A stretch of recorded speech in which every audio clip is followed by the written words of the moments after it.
करवा चौथ कथा। एक साहूकार के 7 लड़के और 1 लड़की थी।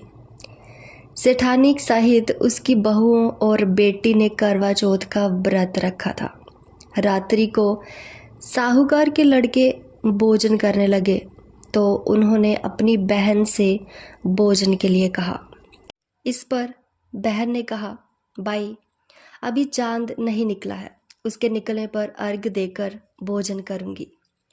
बहन की बात सुनकर भाइयों ने कुछ ऐसा काम किया कि नगर से बाहर जाकर अग्नि जला दी और छलनी ले जाकर उसमें से प्रकाश दिखाते हुए उन्होंने बहन से कहा, बहन चांद निकल आया है, अर्घ देकर भोजन कर लो। ये सुन उसने अपनी भाभियों से कहा कि आओ तुम भी चंद्रमा को अर्घ दे लो, परंतु वे इस कांड को जानती थी। उन्होंने कहा, बहन जी अभी चांद नहीं निकला, तेरे भाई तेरे से धोखा करते हुए अग्नि का प्रकाश छलनी से दिखा रहे हैं। भाभियों की बात सुनकर भी उसने कुछ ध्यान न दिया और भाइयों द्वारा दिखाए हुए प्रकाश को ही अर्घ देकर भोजन कर लिया।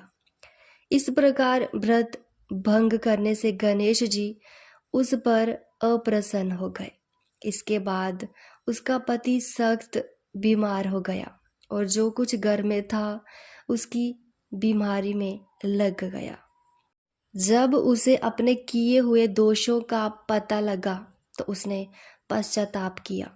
गणेश जी की प्रार्थना करते हुए विधि विधान से पुनः चतुर्थी का व्रत करना आरंभ कर दिया।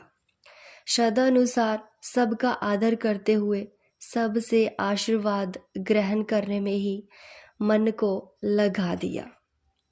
इस प्रकार उसके श्रद्धा भक्ति सहित कर्म को देखकर भगवान गणेश जी उस पर प्रसन्न हो गए और उसके पति को जीवन दान देकर उसे आरोग्य करने के साथ साथ धन संपत्ति से युक्त कर दिया।